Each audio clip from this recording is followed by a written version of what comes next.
Salam damai sejahtera bagi kita semuanya. Pada pagi hari ini saya akan berbicara tentang protokoler. Kedatangan Tuhan Yesus Kristus yang kedua.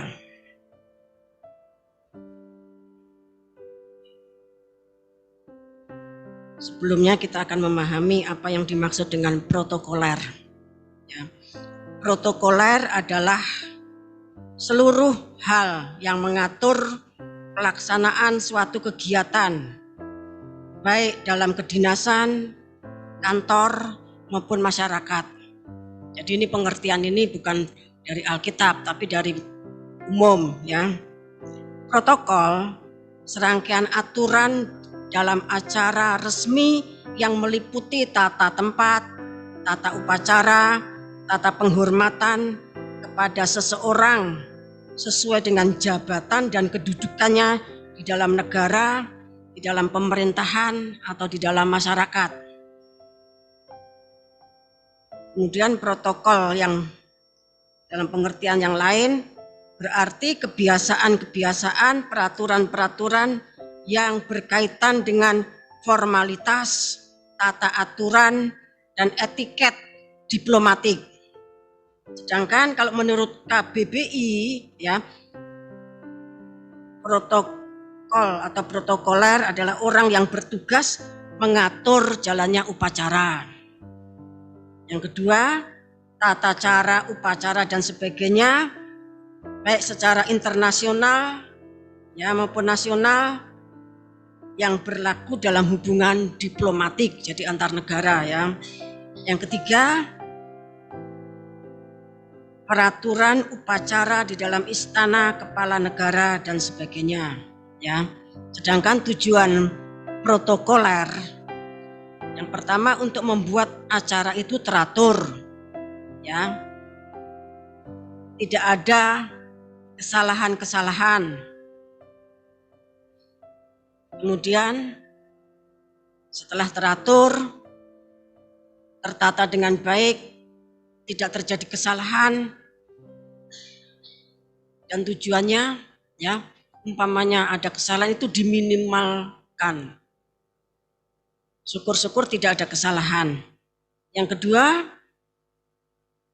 protokoler itu menunjukkan visi misi peradaban, ya, dan satu kondisi suatu institusi.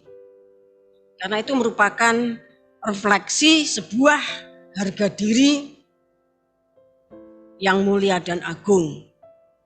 Jadi yang saya maksudkan, kita menyambut kedatangan Tuhan Yesus yang kedua kali itu, ya, itu ada aturannya, tidak ujuk-ujuk. Dapat kasih Tuhan, tidak langsung demikian saja. Sebagai contoh, ya,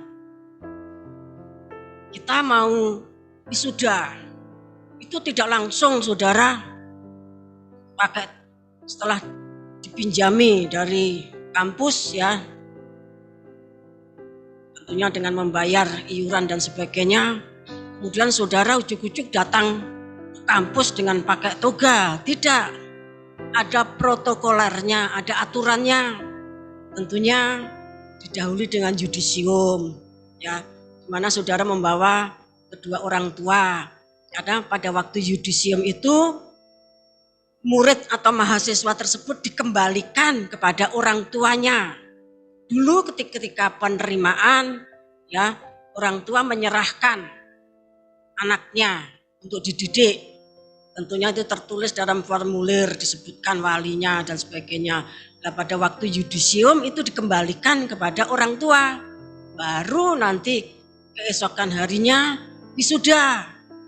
Ya, wisuda pun tidak ujuk-ujuk saudara maju sendiri-sendiri ke mimbar atau ke tempatnya ketua senat, atau mungkin kucirnya dipindah sendiri. Tidak, ada protokolernya, ada aturannya, ya, aturan-aturan susunan acara di dalam suatu peristiwa, ya. Susunan acara itu bahasa asingnya disebut randon, ya, randon, ada randonnya. Nah, demikian juga pada saat raja, segala raja itu datang ke bumi, itu tidak ujuk-ujuk begitu saja Tuhan datang. Bapak Ibu kasih Tuhan. Tapi semuanya ada aturannya, ada protokolernya. Ya, kalau Pak Presiden umpamanya datang ke Jogja, tentu dipersiapkan jalannya, ya. Kemudian rutenya, kemudian tempatnya nanti yang akan didatangi mana. Ada polisi lalu lintas yang membersihkan jalan, menyambut segala sesuatunya. Bapak Ibu kasih Tuhan. Kemudian lokasi di mana Bapak Presiden itu datang, segala sesuatunya dihias, disiapkan. Ya, cara penyambutannya mungkin budaya setempat ditampilkan, tari-tarian lah atau apa. Ya, kemudian ya yang mengatur nanti bagaimana kata sambutan penerimaan, kemudian Pak Presiden menyampaikan pidatonya, kemudian dan sebagainya, kemudian ada disajikan makan minum jamuan. Setelah itu mungkin Pak Presiden mau meninjau ke tempat lain, itu semuanya ditata, ada aturannya, tertata, tertib, teratur, jangan ada kesalahan. Bapak Ibu kasih Tuhan, itu kedatangan seorang manusia dalam jabatan presiden, apalagi Tuhan Yesus Kristus, pencipta alam semesta, ya. Ketika dia itu datang yang kedua kalinya ke bumi, ada yang mempersiapkan jalan. Dulu Tuhan Yesus datang yang pertama, ya, jalannya itu dipersiapkan oleh Yohanes Pembaptis, ya. Kita akan membaca Yesaya pasal 40. Kita baca ayat 3 sampai 11. Ada suara yang berseru-seru, "Persiapkanlah di padang gurun jalan untuk Tuhan. Luruskanlah di padang belantara jalan raya bagi Allah kita. Setiap lembah harus ditutup dan setiap gunung dan bukit diratakan. Tanah yang berbukit-bukit harus menjadi tanah yang rata dan tanah yang berlekuk-lekuk menjadi dataran. Maka kemuliaan Tuhan akan dinyatakan dan seluruh umat manusia akan melihatnya bersama-sama. Sungguh Tuhan sendiri telah mengatakannya." Ada suara yang berkata, "Berserulah." Jawabku, "Apakah yang harus kuserukan?" Seluruh umat manusia adalah seperti rumput dan semua semaraknya seperti bunga di padang. Rumput menjadi kering, bunga menjadi layu apabila Tuhan menghembusnya dengan nafasnya. Sesungguhnya lah bangsa itu seperti rumput. Rumput menjadi kering, bunga menjadi layu, tetapi firman Allah kita tetap untuk selama-lamanya. Hai Sion pembawa kabar baik, naiklah ke atas gunung yang tinggi. Hai Yerusalem pembawa kabar baik, nyaringkanlah suaramu kuat-kuat, nyaringkanlah suaramu, jangan takut. Katakanlah kepada kota-kota Yehuda, lihat, itu Allahmu. Lihat, itu Tuhan Allah, Ia datang dengan kekuatan dan dengan tangannya Ia berkuasa. Lihat, mereka yang menjadi upah jerih payahnya ada bersama-sama Dia, dan mereka yang diperolehnya berjalan di hadapannya. Seperti seorang gembala, Ia mengembalakan kawanan ternaknya dan menghimpunkannya dengan tangannya. Anak-anak domba di pangkunya, induk-induk domba dituntunnya dengan hati-hati. Ya, jadi ketika Tuhan itu datang, ya, 700 tahun sebelumnya Nabi Yesaya itu sudah bernubuat, diperintahkan oleh Tuhan untuk bernubuat bahwa nanti ketika Tuhan itu datang, ada orang yang diutus untuk menyiapkan jalan untuk Tuhan. Dia akan berseru-seru di padang gurun. Ya. Kemudian kalau kita membaca ayat 10, ya, ayat 3 itu bicara tentang kedatangannya yang pertama, ayat 10 itu kedatangan Tuhan yang kedua. Ya. Saya bacakan ulang, lihat, itu Tuhan Allah, Ia datang dengan kekuatan dan dengan tangannya Ia berkuasa. Lihat, mereka yang menjadi upah jerih payahnya ada bersama-sama dengan Dia, dan mereka yang diperolehnya berjalan di hadapannya. Ini kedatangan Tuhan yang kedua. Kalau kedatangan Tuhan yang pertama, Dia seorang diri, ya, jadi manusia lewat proses dilahirkan. Tapi kedatangan yang kedua, Dia datang bersama-sama dengan orang-orang kudusnya. Jadi kedatangan yang pertama itu dipersiapkan jalannya, kedatangan yang kedua demikian juga, ya. Kita akan membaca Maleakhi pasal 4.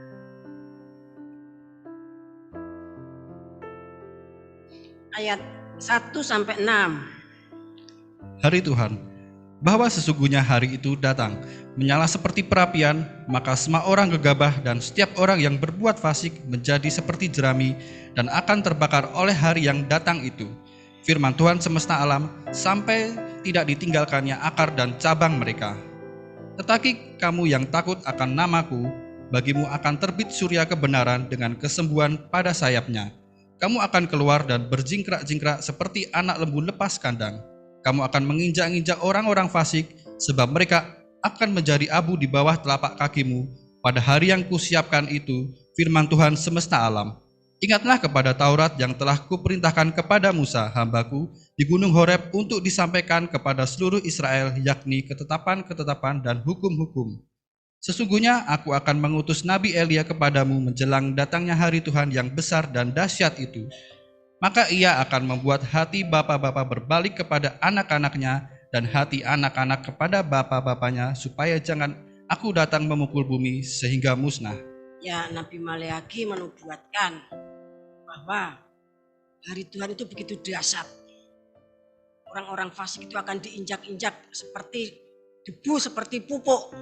Tetapi orang yang takut akan Tuhan, dia akan beria-ria, ya akan bersukacita, seperti anak lembu yang lepas kandang. Ya, jadi menjelang kedatangan Tuhan, nanti akan ada suatu peristiwa.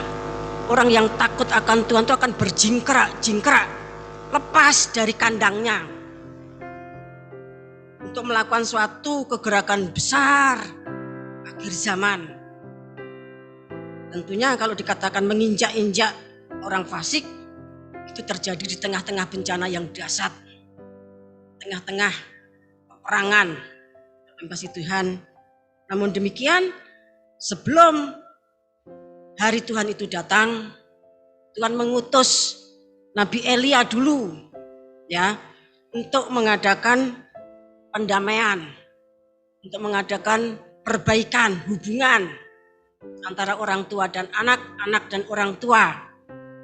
Ya, Bapak Ibu kasih Tuhan, itu menunjuk bahwa harus terjadi perbaikan antara Bapa Surgawi dengan anak-anaknya, antara anak-anaknya dengan Bapa Surgawi. Itu berarti penyucian pendamaian yang bersifat vertikal. Ya, semua umat manusia berdamai dengan Tuhan. Ya, kemudian di sini dikatakan yang datang itu Nabi Elia. Ya, karena kalau tidak terjadi pendamaian dulu, maka Tuhan datang, Tuhan memukul bumi. Sementara manusia masih dalam kondisi fasik. Sehingga banyak orang yang binasa tidak diselamatkan. Oleh sebab itu perlu Nabi Elia memulihkan segala sesuatu. Ya, kita akan baca Injil Lukas ayat 1 pasal 1 ayat 7. Tetapi mereka tidak mempunyai anak. Maksud saya ayat 17, maaf. Ayat 17. Ya. Dan ia akan berjalan mendahului Tuhan dalam roh dan kuasa Elia untuk membuat hati bapa-bapa berbalik kepada anak-anaknya dan hati orang-orang durhaka kepada pikiran orang-orang benar, dan dengan demikian menyiapkan bagi Tuhan suatu umat yang layak baginya. Ayat 18. Lalu kata Zakaria kepada malaikat itu, bagaimanakah aku tahu bahwa hal ini akan terjadi? Sebab aku sudah tua dan istriku sudah lanjut umurnya. Ya, jadi ini merupakan pemberitahuan tentang kelahiran Yohanes Pembaptis pada Zakaria. Ya.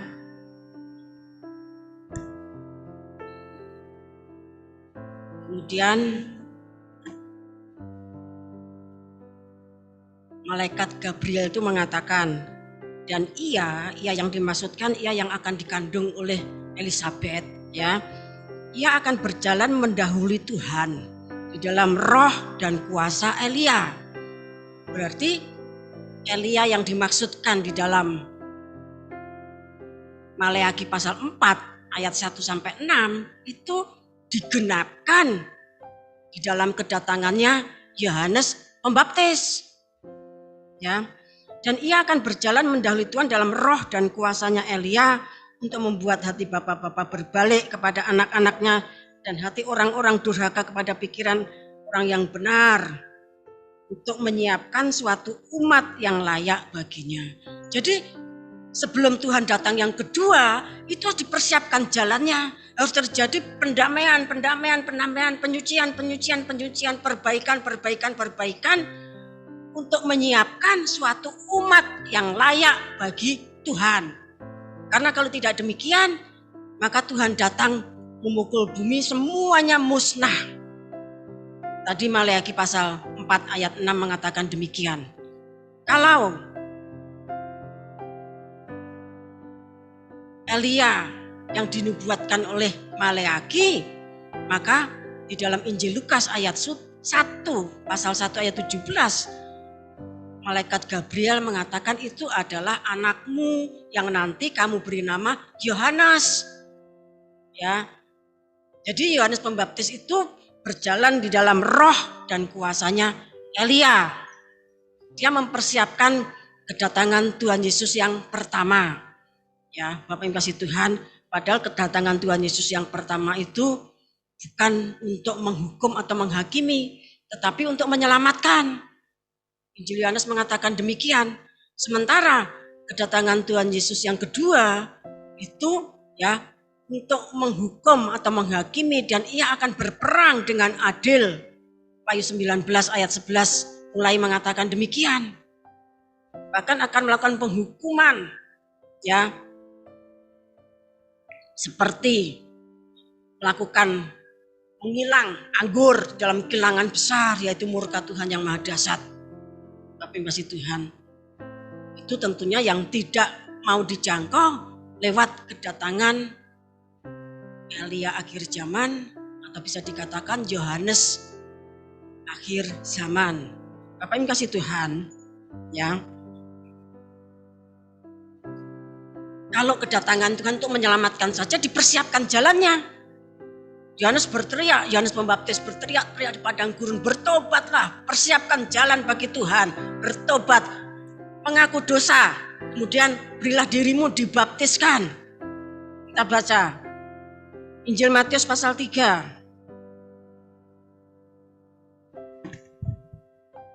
Kita baca ayat 1 mulai. Yohanes Pembaptis. Pada waktu itu tampillah Yohanes Pembaptis di padang gurun Yudea dan memberitakan, "Bertobatlah, sebab kerajaan surga sudah dekat." Sesungguhnya dialah yang dimaksudkan Nabi Yesaya ketika ia berkata, "Ada suara orang yang berseru-seru di padang gurun, persiapkanlah jalan untuk Tuhan, luruskanlah jalan baginya." Yohanes memakai jubah bulu unta dan ikat pinggang kulit, dan makanannya belalang dan madu hutan. Maka datanglah kepadanya penduduk dari Yerusalem, dari seluruh Yudea, dan dari seluruh daerah sekitar Yordan. Jadi yang datang kepada Yohanes Pembaptis itu banyak sekali. Penduduk dari Yerusalem, dari seluruh Yudea, dan dari seluruh daerah sekitar Yordan. Terus? Lalu sambil mengaku dosanya, mereka dibaptis oleh Yohanes di sungai Yordan. Nah, jadi mereka tuh mengaku dosanya, kemudian dibaptis. Terus? Tetapi waktu ia melihat banyak orang Farisi dan orang Saduki datang untuk dibaptis, berkatalah ia kepada mereka, "Hei kamu keturunan ular beludak, siapakah yang mengatakan kepada kamu bahwa kamu dapat melarikan diri dari murka yang akan datang? Jadi hasilkanlah buah yang sesuai dengan pertobatan." Ya, jadi ketika orang-orang Farisi datang, Yohanes Pembaptis itu menegur dengan keras. Bapak kasih Tuhan. Padahal kan orang Farisi itu dan orang Saduki itu kan termasuk pimpinan orang Yahudi pada waktu itu. Tapi Yohanes Pembaptis menegur dengan keras, dikatakan, "Tidak, mari silahkan duduk Tuhan, silahkan begini-begini." Tidak, tapi, "Hei kamu keturunan ular beludak." Ya. Siapa? Sopo sing ngandani kowe?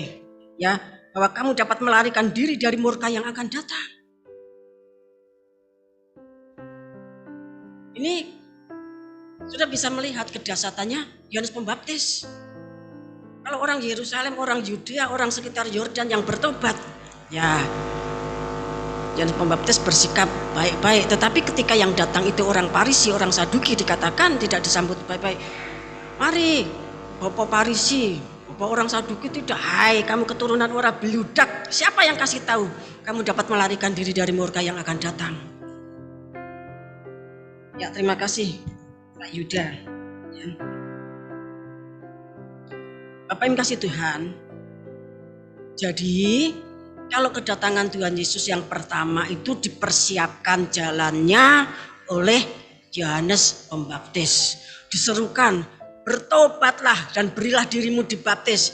Nah, ketika mereka itu dibaptis, tidak langsung lep gitu, tidak. Tetapi mereka itu mengaku dosanya.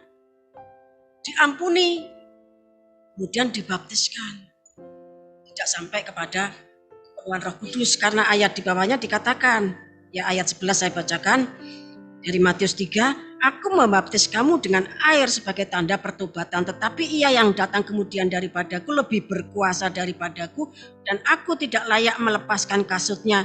Ia akan membaptiskan kamu dengan Roh Kudus dan dengan api.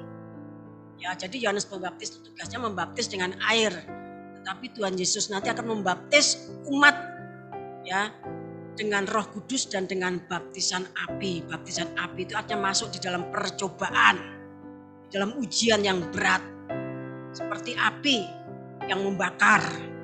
Ya, kalau itu emas murni, maka sanga-sanga kotorannya dibersihkan.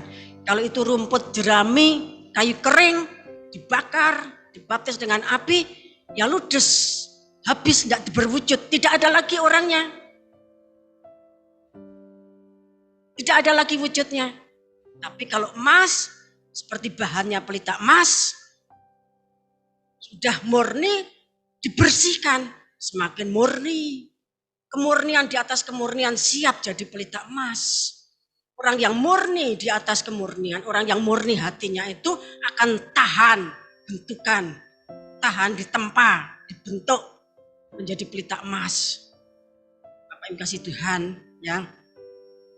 Kita memasuki puncak zaman Roh Kudus atau puncak akhir zaman. Ya. Itulah 14 tahun dari skema kitab Wahyu. Jadi 14 tahun sebelum Tuhan datang, wujudnya adalah skema kitab Wahyu. Ya. Jadi Bapak yang kasih Tuhan, kalau kita ngerti skema kitab Wahyu, ya, maka sebentar lagi Tuhan datang. 14 tahun puncak zaman Roh Kudus, itulah skema kitab Wahyu. Ya, yang pertama 7 tahun panen raya. Sudah lihat, ya skema kitab Wahyu 7 tahun panen raya itu bersih, tidak ada petunjuk apa-apa, tidak ada ayat, tidak ada yang lainnya. Itu menunjukkan, Bapak yang kasih Tuhan, bahwa 7 tahun panen raya itu rahasianya Tuhan. Yang kedua, 7 tahun panen raya itu Tuhan diam. Kita orang teologi, ya, kita mengenal istilah. Kalau di Alkitab itu tidak tertulis, tidak ada, berarti Alkitab diam. Ya, tidak ada petunjuk. Jadi 7 tahun panen raya itu merupakan rahasia Tuhan. Tuhan diam, surga diam, tidak ada berita. Ya. Kemudian yang ketiga, 7 tahun panen raya itu bersifat invisible. 7 tahun panen raya itu bersifat invisible atau tak kasat mata, tak kelihatan. Kemudian yang selanjutnya 7 tahun panen raya itu dikerjakan dalam alam dimensi 4 atau alam rohani. Yang selanjutnya 7 tahun panen raya itu dikerjakan bukan oleh darah daging. Kalau manusia, ya manusia itu dalam kondisi tidak di dalam darah daging.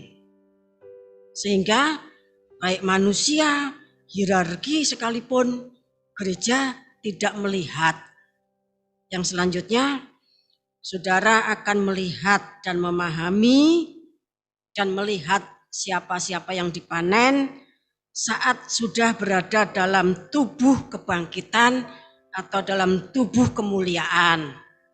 Ya, nanti saudara akan ngerti bahwa 7 tahun panen raya itu ada, dan 7 tahun panen raya itu sudah dikerjakan, dan 7 tahun panen raya itu hasilnya sudah 100%, 1.000.000%. Ya. Kita akan membaca Ulangan 29 ayat 29.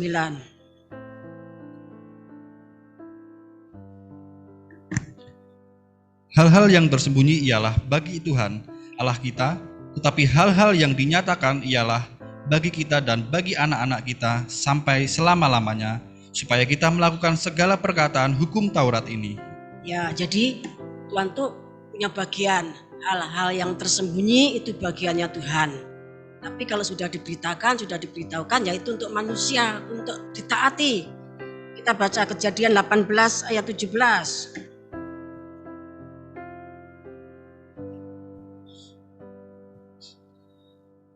Maka kelima orang yang telah pergi mengintai negeri itu berjalan terus. Kejadian 18 ayat 17. Berfikirlah Tuhan, apakah aku akan menyembunyikan kepada Abraham apa yang hendak kulakukan ini? Nah, waktu itu Tuhan tuh sedang berpikir, apakah aku akan menyembunyikan kepada Abraham apa yang hendak kulakukan? Kalau kita membaca ayat di bawahnya itu tentang hukuman atas Sodom Gomora, ya, di mana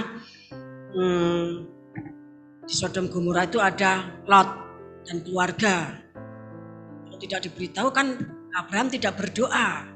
Nah, ketika Abraham diberitahu maka Abraham berdoa untuk Lot.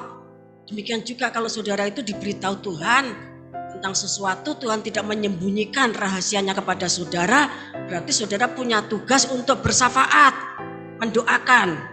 Kita akan baca 2 Raja-Raja 4 ayat 27. 2 Raja-Raja pasal 4 ayat 27. Dan sesudah ia sampai ke gunung itu, dipegangnyalah kaki abdi Allah itu, tetapi Gehazi mendekat hendak mengusir dia. Lalu berkatalah abdi Allah, biarkanlah dia, hatinya pedih. Tuhan menyembunyikan hal ini daripadaku, tidak memberitahukannya kepadaku. Kalau sudah membaca, ini kisahnya perempuan Sunem, ya, di mana Elisa itu setiap saat lewat di depan rumahnya, kemudian disinggahkan, diberi makan, minum, kemudian akhirnya dibikinkan tempat kamar di atas, ya, di suatu rumah gitu disiapkan segala sesuatunya. Kemudian Elisa berbuat baik dengan cara berdoa. Perempuan Sunem ini diberkati anak, tetapi tahu-tahu anaknya meninggal. Dan dia datang dengan sedih, ya. Dia langsung tersungkur di kakinya Elisa. Tapi Elisa tidak tahu apa-apa, ya. Lalu berkatalah abdi Allah itu, Allah, biarkanlah dia, hatinya pedih. Tuhan menyembunyikan hal ini daripadaku, tidak memberitahukannya kepadaku. Jadi ada hal-hal, ya, Tuhan itu tidak memberitahukan apa-apa. Ya. Kita baca Amsal 25 ayat 2. Kemuliaan Allah ialah merahasiakan sesuatu, tapi kemuliaan raja-raja ialah menyelidiki sesuatu. Terima kasih. Ya. Jadi Tuhan itu punya kemuliaan. Kemuliaannya apa? Dia tuh merahasiakan, menyembunyikan segala sesuatu.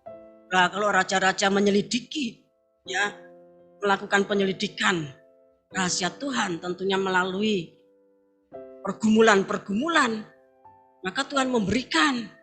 Seperti Tuhan ternyata maunya disembunyikan, tetapi terhadap Abraham yang adalah sahabatnya, Tuhan tidak menyembunyikan.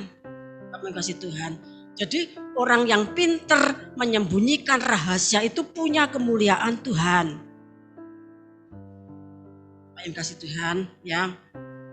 Jadi 7 tahun panen raya itu sudah terlaksana dan itu rahasianya Tuhan. Nanti kalau saudara sudah sampai di dalam tubuh kemuliaan atau tubuh kebangkitan, saudara akan melihat hasil dari panen raya tersebut. Ya. Namun demikian, kita akan menyongsong panen raya yang bersifat visible, ya, kasat mata, melalui kegerakan besar akhir zaman. Kalau 7 tahun panen raya itu bersifat invisible, tidak kasat mata, tersembunyi. Itu merupakan rahasianya Tuhan. Tapi kita akan menyongsong panen raya yang bersifat visible, bisa dilihat ketika terjadi penginjilan internasional nanti, ya. Kemudian 7 tahun yang kedua ialah kegenapan kitab Wahyu pasal 1 sampai pasal 22. Ini dibagi dua. 3,5 tahun praaniaya. Ya, 3,5 tahun praaniaya. Itu bisa juga disebut panen raya visible. Ya. 2 tahun penyucian, kemudian kegerakan kuda putih. Kemudian yang bagian yang kedua 3,5 tahun aniaya antikris. Bapak Ibu kasih Tuhan, kalau Nabi Yeremia, maksud saya kalau Nabi Daniel karena membaca kitab Nabi Yeremia kemudian dia bergumul. Nah karena kita memegang pengajaran skema kitab Wahyu, maka kita juga bergumul, ya. Nah sekarang ini Bapak Ibu sudah ngasih Tuhan, sekarang kita berada pada masa persiapan singkat masuk 7 tahun yang kedua. Ya. Mulainya kan pertengahan 22. Nah, ini sudah bulan Maret. Berarti masa persiapan kita ini, ya, kita berada pada masa persiapan singkat masuk 7 tahun kedua. Ya. Dimulai dengan pergumulan-pergumulan, ya, supaya kitab Wahyu pasal 10 itu digenapi. Itulah turunnya malaikat sang surya dari surga yang ditulis dalam Wahyu pasal 10, yang ditulis dalam Wahyu pasal 14 ayat 6, turun dari surga dengan terbang di tengah-tengah langit, ya. Kita akan membaca kitab Nabi Yesaya pasal 41. Kita baca ayat 1 sampai 4. Tuhan membangkitkan seorang pembebas. Dengarkanlah aku dengan berdiam diri, hai pulau-pulau. Hendaklah bangsa-bangsa mendapat kekuatan baru. Biarlah mereka datang mendekat, kemudian berbicara. Baiklah kita tampil bersama-sama untuk berperkara. Siapakah yang menggerakkan dia dari timur, menggerakkan dia yang mendapat kemenangan di setiap langkahnya, yang menaklukkan bangsa-bangsa ke depannya dan menurunkan raja-raja? Pedangnya membuat mereka seperti debu, dan panahnya membuat mereka seperti jerami yang tertiup. Ia mengejar mereka, dan dengan selamat ia melalui jalan yang belum pernah diinjak kakinya. Siapakah yang melakukan dan mengerjakan semuanya itu? Dia yang dari dahulu memanggil bangkit keturunan-keturunan, aku, Tuhan yang terdahulu, dan bagi mereka yang terkemudian, aku tetap Dia juga. Ya, baca ayat 2 itu bahasa Inggrisnya Mas Yuda. Ayat 2. Who raised up the reckless man from the east, called him to his foot, gave the nation before him, and made him rule over kings? He gave them as the dust to his sword, and as driven stubble to his bow. Terima kasih. Jadi 2750 tahun yang lalu Nabi Yesaya itu bernubuat tentang the man from the east. Ya. The man from the east. Maksud Tuhan, manusia dari timur. Alkitab kita mengatakan bukan timur tengah, bukan timur dekat, tetapi timur jauh. Ya, Yesaya 46 mengatakan dari negeri timur yang jauh, negeri yang jauh di timur sana, yang berlambang burung Garuda. Bapak Ibu kasih Tuhan. Di sini dikatakan bahwa the man from the east itu merupakan seorang pembebas. Bukan cuma untuk satu pulau atau negeri yang berpulau-pulau saja, tetapi untuk bangsa-bangsa. Artinya itu untuk seluruh umat manusia, ya. Kedatangannya nanti akan membuat pulau-pulau dan bangsa-bangsa itu mendapatkan kekuatan baru. Kekuatan baru itu apa? Ya tentunya badan jiwa roh. Badannya dikuatkan, jiwanya disembuhkan. Kalau jiwa itu tidak kuat, lemah jiwa, dari lemah jiwa menjadi sakit jiwa. Ya, menjadi sakit jiwa. Maka pada saat Tuhan datang itu tidak boleh ya umat itu dalam kondisi sakit jiwa. Ya, rohnya dibebaskan, mendapatkan kekuatan baru. Kalau tadinya tidak rohani, kalau orang itu dikatakan tidak rohani, berarti duniawi. Nah, menjadi manusia yang rohani, memikirkan perkara-perkara yang dari Roh Kudus. Jadi kita dibebaskan dari belenggu setan, dosa dan dunia, mendapatkan kekuatan baru untuk menyambut kedatangan Tuhan. Karena 1 Tesalonika pasal 5 ayat 23, hendaknya kita itu sempurna. Badan kita sempurna, jiwa kita sempurna, roh kita sempurna. Ya, Bapak yang kasih Tuhan. Kemudian biarlah mereka datang mendekat, kemudian berbicara. Baiklah kita tampil bersama-sama untuk berperkara. Ya. Mas Yuda punya Alkitab ILT? Tidak ada. Alkitab ILT. Saya lupa tidak bawa. Ya, nanti lain waktu. Ya. Jadi, Bapak yang kasih Tuhan, the man from the east itu nanti akan memimpin penyucian, pendamaian selama 2 tahun. Sesuai dengan Yesaya 41 ayat 1 dan 2. Dia nanti akan memimpin penyucian dan pendamaian. Ya. Kemudian akan memimpin kegerakan kuda putih sesuai dengan Wahyu pasal 7 ayat 1 sampai 8. Kita akan baca Wahyu pasal 7.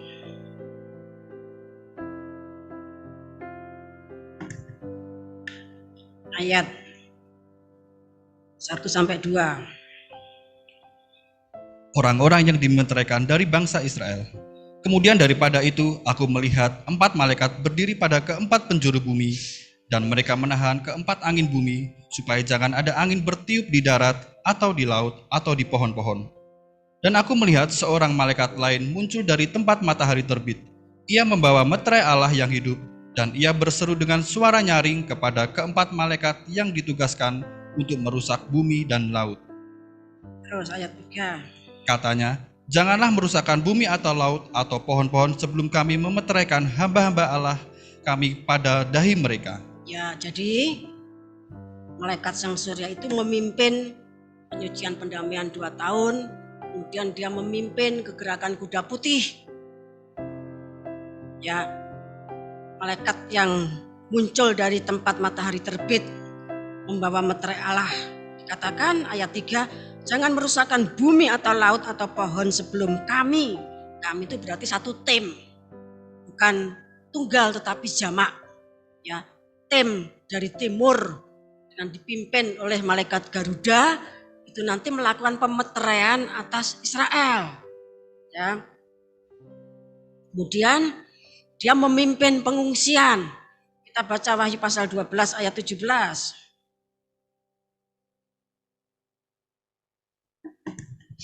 Wahyu pasal 12 ayat 17.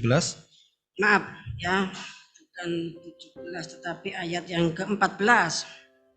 Ayat ke-14, kepada perempuan itu diberikan kedua sayap dari burung nasar yang besar, supaya ia terbang ke tempatnya di padang gurun, di mana ia dipelihara jauh dari tempat ular itu selama 1 masa dan 2 masa dan setengah masa. Terima kasih. Jadi mempelai itu lari, kemudian terbang ke padang gurun. Di padang gurun dia mempersiapkan ya pernikahannya. Ya, di padang gurun itu menyiapkan pernikahannya. Di padang gurun itu berbuat baik karena dikaruniakan pakaian lenan halus yang berkilau-kilauan, ya, itu perbuatan baik dari orang-orang kudus. Di padang gurun itu juga dia berlatih nyanyian baru. Wahyu pasal 14 ayat 1 sampai 5. Dan nyanyian baru itu yang mempersiapkan siapa? Ya tentunya pemimpinnya, yaitu malaikat Garuda, menyiapkan lagu perjamuan malam kawin anak domba yang dilatih di padang gurun pengungsian, yang bisa latihan cuma 144.000 orang, yang lainnya tidak bisa latihan lagu tersebut. Wahyu 14 ayat 1 sampai 5 mengatakan demikian. Nah, 3,5 tahun praaniaya tadi, itulah yang disebut juga panen jiwa. Ya, panen jiwa secara visible. Visible itu artinya kasat mata. Ya, kita akan baca Wahyu pasal 14 ayat 6 sampai 7. Pemberitahuan tentang penghakiman. Dan aku melihat seorang malaikat lain terbang di tengah-tengah langit, dan padanya ada Injil yang kekal untuk diberitakannya kepada mereka yang diam di atas bumi, dan kepada semua bangsa dan suku dan bahasa dan kaum. Dan ia berseru dengan suara nyaring, takutlah akan Allah dan muliakanlah Dia, karena telah tiba saat penghakimannya, dan sembahlah Dia yang telah menjadikan langit dan bumi dan laut dan semua mata air. Ya, jadi seiring dengan datangnya malaikat yang terbang di tengah-tengah langit itu, dia membawa Injil yang kekal. Kemudian akan terjadi penginjilan internasional, dan saat itu juga sudah tiba saat penghakimannya. Saat penghakimannya itu artinya saat-saat penyucian dan pendamaian. Kalau dia mau mengalami penyucian pendamaian seperti Yesaya pasal 1 ayat 18, sekalipun dosamu merah seperti kirmisi, ya, menjadi putih seperti salju, seperti bulu domba. Tapi kalau kamu menolak, kamu akan dimakan pedang. Ya, terakhir dari penyucian pendamaian dalam Yesaya pasal 1 mengatakan demikian.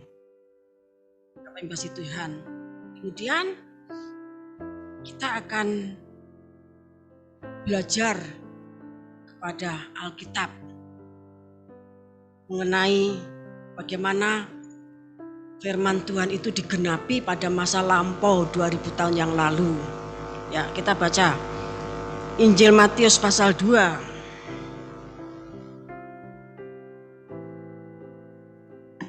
Kita baca ayat 1 mulai. Orang-orang Majus dari timur. Sesudah Yesus dilahirkan di Betlehem di tanah Yudea pada zaman Raja Herodes, datanglah orang-orang Majus dari timur ke Yerusalem dan bertanya-tanya, "Di manakah dia, raja orang Yahudi yang baru dilahirkan itu? Kami telah melihat bintangnya di timur, dan kami datang untuk menyembah dia." Ketika Raja Herodes mendengar hal itu, terkejutlah ia beserta seluruh Yerusalem. Maka dikumpulkannya semua imam kepala dan ahli Taurat bangsa Yahudi, lalu dimintanya keterangan dari mereka di mana Mesias akan dilahirkan. Mereka berkata kepadanya, "Di Betlehem di tanah Yudea, karena demikianlah ada tertulis dalam kitab Nabi. Dan engkau Betlehem, tanah Yehuda, engkau sekali-kali bukanlah yang terkecil di antara mereka yang memerintah Yehuda. Karena daripadamulah akan bangkit seorang pemimpin yang akan mengembalakan umatku Israel." Lalu dengan diam-diam Herodes memanggil orang-orang Majus itu dan dengan teliti bertanya kepada mereka bila mana bidang itu nampak. Kemudian ia menyuruh mereka ke Betlehem, katanya, "Pergi dan selidikilah dengan seksama hal-hal mengenai anak itu, dan segera sesudah kamu menemukan dia, kabarkanlah kepadaku supaya aku pun datang menyembah dia." Setelah mendengar kata-kata raja itu, berangkatlah mereka, dan lihatlah bintang yang mereka lihat di timur itu mendahului mereka hingga tiba dan berhenti di atas tempat di mana anak itu berada. Ketika mereka melihat bintang itu, sangat bersukacitalah mereka. Maka masuklah mereka ke dalam rumah itu dan melihat anak itu bersama Maria, ibunya, lalu sujud menyembah dia. Mereka pun membuka tempat harta bendanya dan mempersembahkan persembahan kepadanya, yaitu emas, kemenyan, dan mur. Dan karena diperingatkan dalam mimpi, supaya jangan kembali kepada Herodes, maka pulanglah mereka ke negerinya melalui jalan lain. Terima kasih Bapak Ibu kasih Tuhan. pada saat kedatangan Tuhan Yesus yang pertama, orang-orang Majus dari timur yang dipakai Tuhan berperan aktif pergi ke Yerusalem, kemudian ke Bethlehem untuk menyembah raja. Ya. Untuk menyembah raja. Penerimaan petunjuk kepada orang Majus ya dimaknai supaya mereka itu menambah raja orang Yahudi dalam pengertian raja dari kerajaan duniawi. Jadi di otaknya, di hatinya orang Majus itu ngertinya akan datang raja orang Yehuda. Karena apa? Ya pada waktu itu kan orang-orang Israel, orang-orang Yahudi itu kan sengsara banget. Dijajah terus menerus dan saat itu dalam kondisi dijajah oleh Romawi, kekaisaran Romawi. Maka datangnya raja itu kan tentu sangat menghebohkan. Bapak Ibu kasih Tuhan. Nah, jadi dalam otaknya orang Majus itu dia ngertinya tuh nanti akan ada raja, ya. Raja-raja secara jasmani, raja duniawi begitu, ya. Nah, demikian juga pada akhir zaman.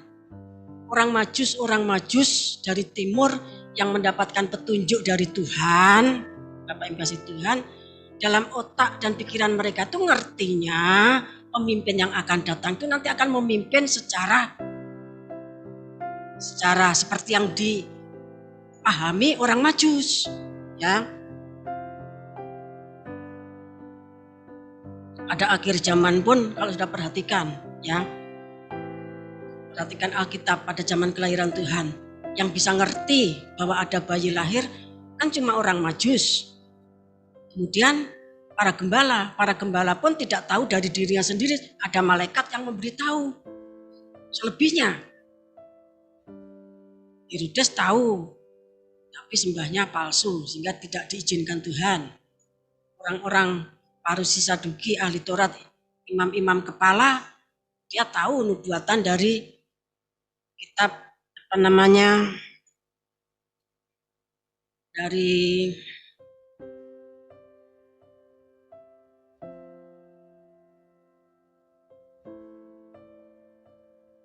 kitab Nabi, ya, yang mengatakan bahwa di Bethlehem itu nanti lahirnya. Tapi mereka juga tidak bergerak meninggalkan bait Allah, tidak bergerak meninggalkan bait Allah dan tidak datang ke Bethlehem. Bapak Ibu kasih Tuhan.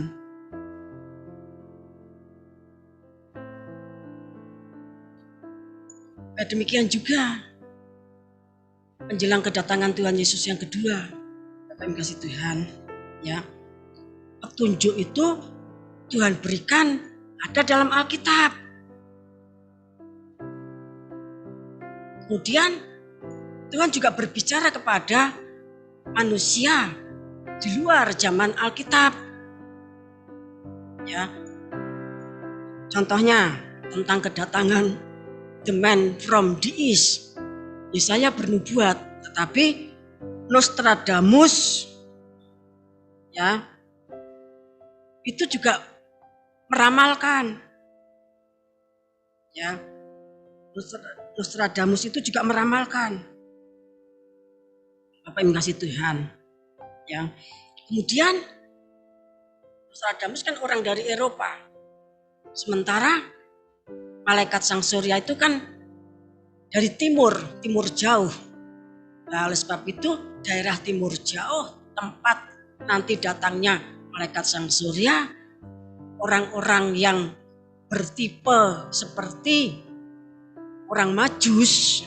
Orang Majus itu ya bukan orang yang tinggal di bait Allah. Itu orang yang suka melakukan penelitian, orang yang suka melakukan penerawangan, ya. Orang yang suka bertanya kepada Tuhan sesuai dengan cara yang dia pahami. Apa yang kasih Tuhan?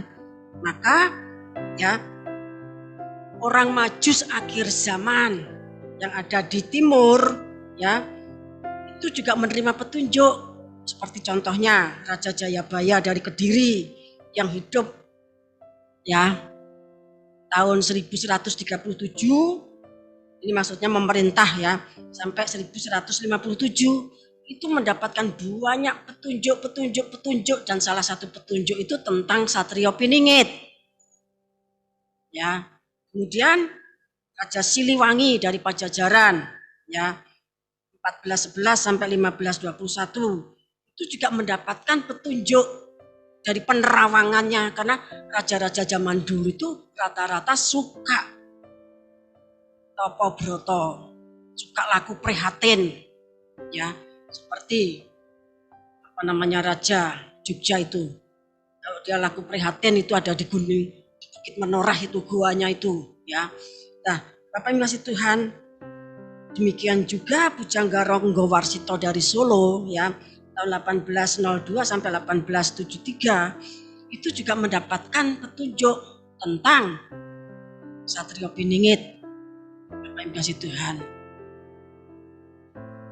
Nah, mereka itu seperti halnya orang Majus, dimaknai sebagai datangnya raja atau presiden yang akan membawa Indonesia itu kepada zaman keemasan. Bukan cuma Indonesia tetapi ya sampai seluruh dunia.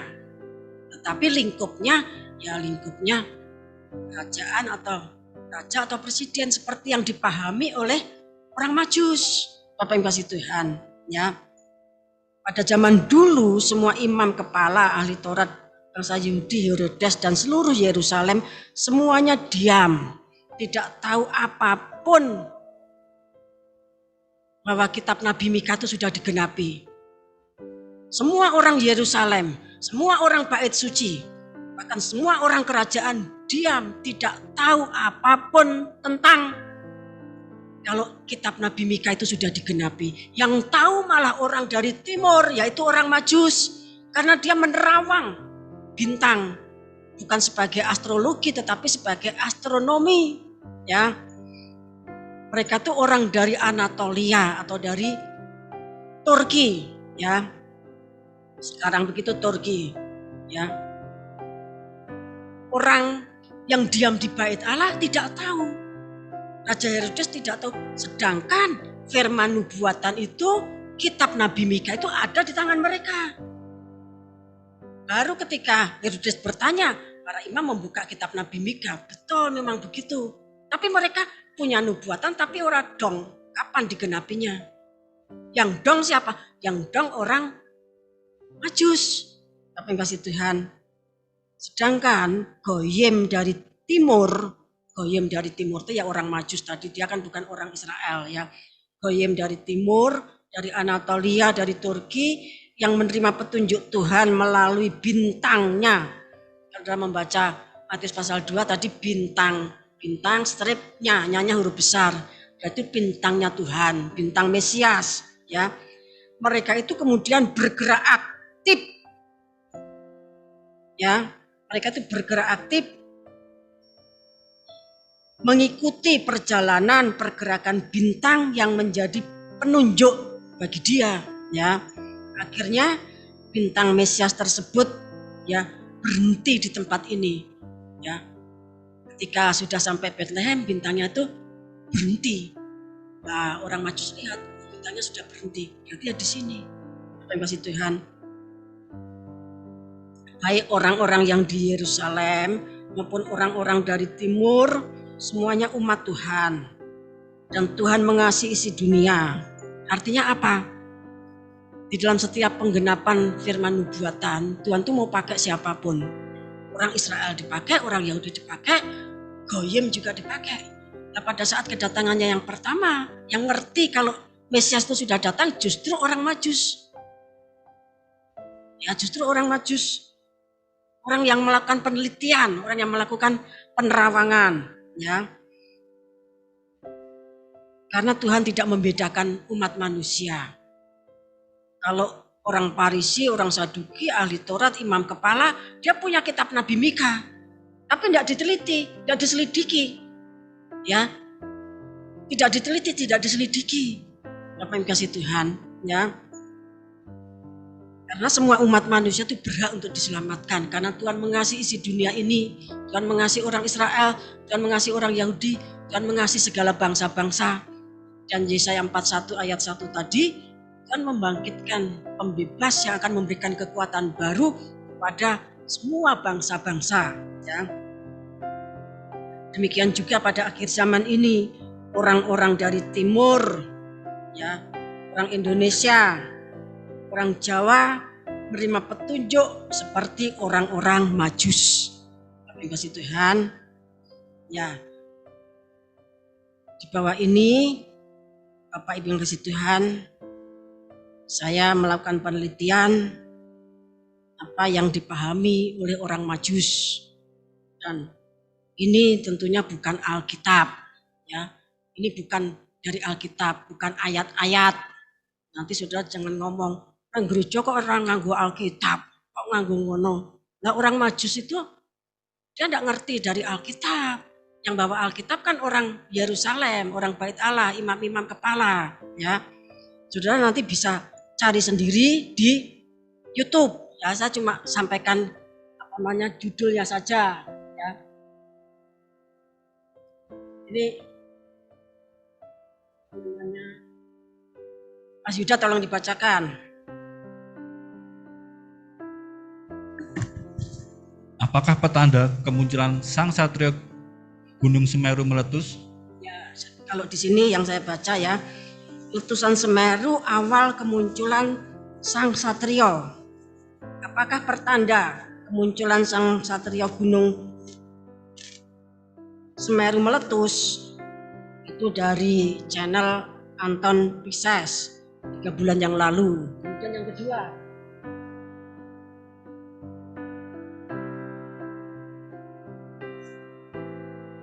Denny Darko's Prophecy for the Rising of Satrio Piningit in 2022. ya, saya bacakan bahasa Indonesianya. Kembali bikin geger. Ramalan Denny Darko munculnya Satrio Piningit tahun 2022. Channel YouTube-nya Sentani 21 jam yang lalu. Saya lihat tadi malam itu 21 jam yang lalu. Kalau sekarang tentunya ya tidak demikian. Terus yang ketiga, Wacana turunnya Satrio Piningit tahun 2022, Cak Nun. ya, munculnya Satrio Piningit tahun 2022. Wacana turunnya Satrio Piningit tahun 2022 ini YouTube-nya Cak Nun, ya, Ainun Najib itu, ya, Suluh Jawa 13 hari yang lalu. Kemudian yang keempat, Ramalan Jayabaya Satrio Piningit muncul di tahun 2022. ya, Satrio Piningit sudah hadir di tahun 2022. Di tahun 2022 ramalan Jayabaya Satrio Piningit muncul di tahun 2022. Ini dari channel Sejarah Singkat 2 bulan yang lalu. Kemudian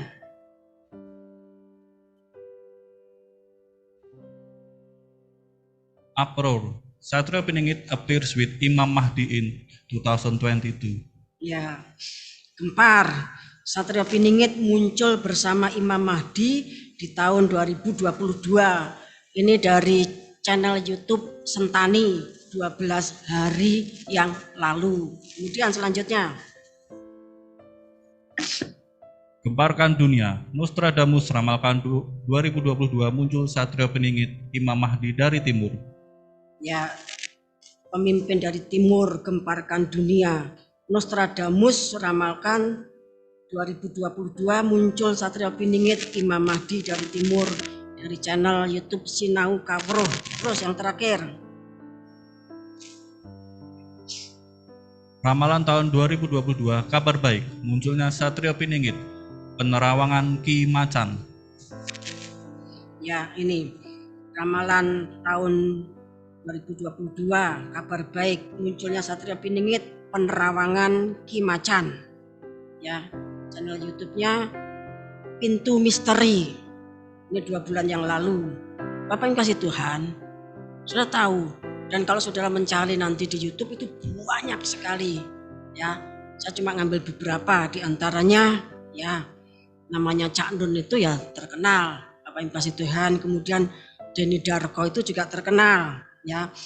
Yang lain-lainnya itu juga, bahkan kalau Cak Nun itu mengatakan Satria Piningit itu bukan cuma untuk Indonesia. Ada yang mengatakan bukan bersifat provinsi, bukan lagi nasional tapi internasional. Cak Nun mengatakan, ya orangnya itu satu, dia itu adalah pendekar yang turun dari langit. Itu Cak Nun mengatakan demikian. Tetapi tiap orang, tiap daerah, tiap wilayah itu punya nama sendiri-sendiri. Ada yang menyebut Imam Mahdi, ada yang menyebut sebagai Mesias, ada yang menyebut sebagai Satria Piningit, ada juga yang menyebut sebagai Kalki atau Matrea. Ya, namanya macam-macam, tapi itu menunjuk kepada pendekar yang turun dari langit yang akan membawa kesejahteraan untuk Indonesia dan untuk dunia. Indonesia dan dunia akan masuk ke dalam zaman keemasan sebelum nanti terjadi bencana yang besar yang disebut sebagai kiamat kubro, kiamat besar. Bapak Ibu kasih Tuhan.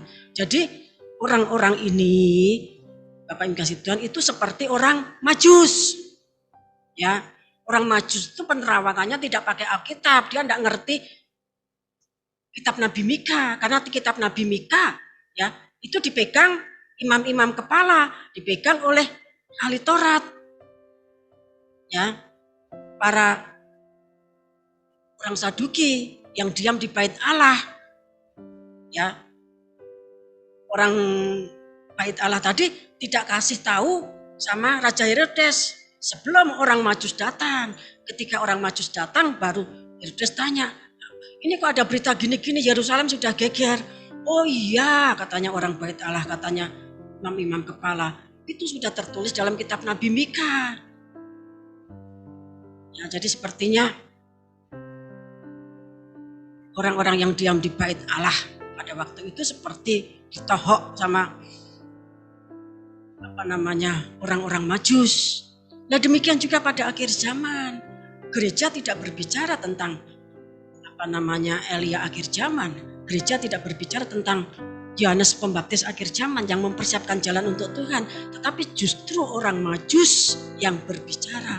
Itu sudah sesuai dengan firman Tuhan. Ya, yang berbicara justru orang yang tidak ngerti Tuhan Yesus Kristus. Seperti orang Majus itu. Yang penting dia menyembah, mau datang menyembah raja, wong ini raja, aku mau datang menyembah dan mempersembahkan emas, kemenyan dan mur. Cak Nun dan lain-lain sudah tahu siapa mereka. Bukan orang yang memegang kitab 66 kitab. Bukan.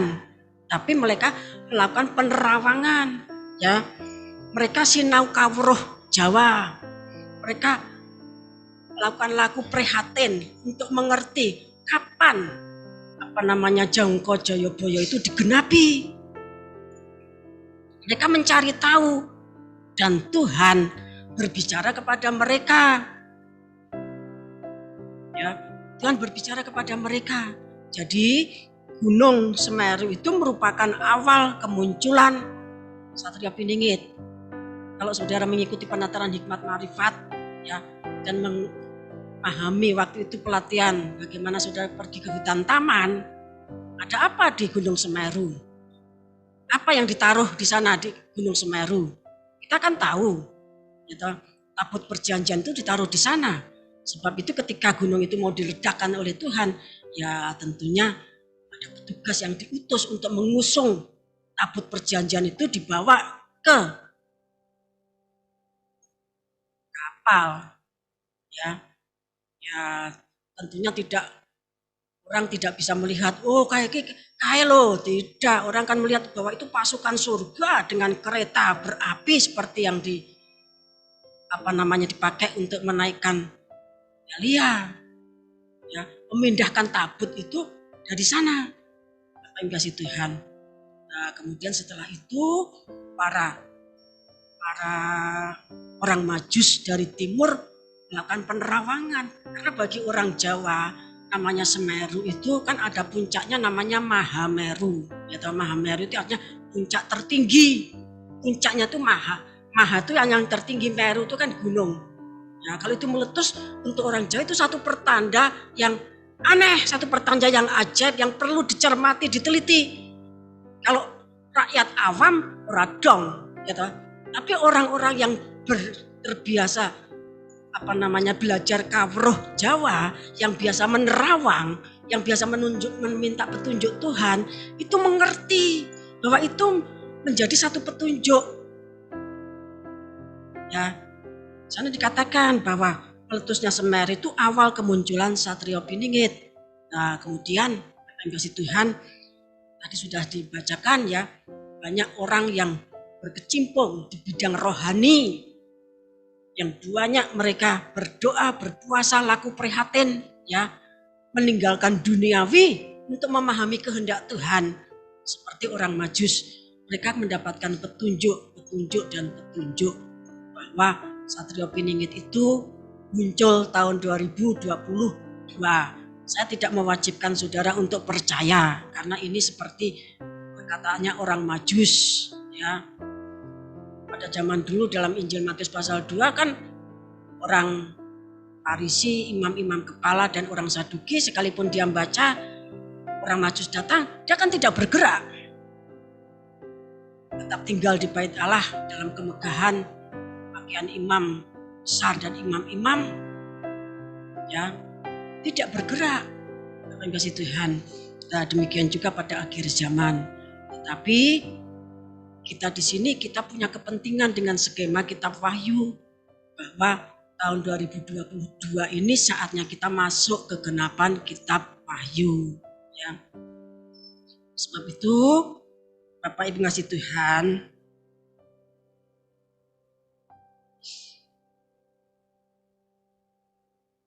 toh kita juga bukan orang Israel, kita bukan orang Yahudi, ya. Kita juga bukan orang Majus yang pinter. Kita tidak bisa meneliti apapun, ya. Kita tidak bisa meneliti apapun, kita tidak bisa melihat pertanda apapun. Tetapi Bapak Ibu Tuhan, orang-orang yang dipakai dalam penelitian, dalam penerawangan, ya, dalam prediksi, Bapak Ibu Tuhan, mereka itu mengatakan demikian. Nanti saudara bisa cari sendiri, itu jumlahnya banyak sekali.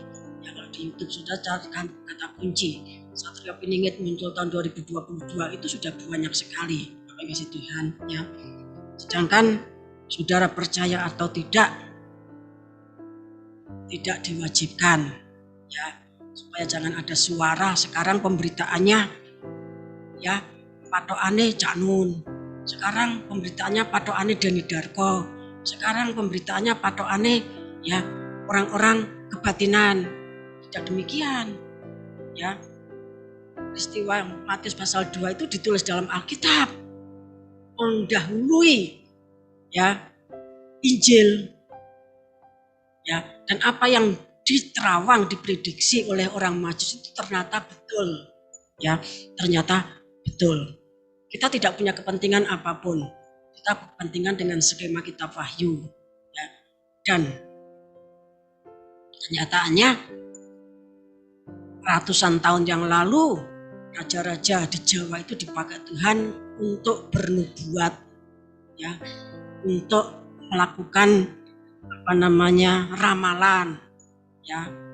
Kalau bahasa Alkitab nubuat, tapi kalau orang dunia yang mereka mengatakan ramalan, dan mereka menunggu orang Jawa itu, ya, apalagi menjelang Pilpres, mereka menunggu, mencari ramalan Joyoboyo itu diutak-utak lagi, ya, selidiki lagi. Orang berdoa, orang berpuasa, orang menerawang, orang minta petunjuk Tuhan, dan dikatakanlah mereka mendapatkan petunjuk bahwa Satrio Piningit itu pendekar yang turun dari langit, itu datang tahun 2022. 2022 itu masih ada 9 bulan, ya, dari Maret ini sampai nanti Desember, ya, kalau sesuai dengan ketetapan masa kitab Wahyu, ya. Tapi dalam semuanya, ya, Saya tidak berkata apapun, ya, kita menunggu, ya. Semoga saudara bisa memahami, ya, dan tidak mengatakan saya ini sesat, ya. Tetapi demikianlah yang terjadi pada saat Matius pasal 2 itu digenapi.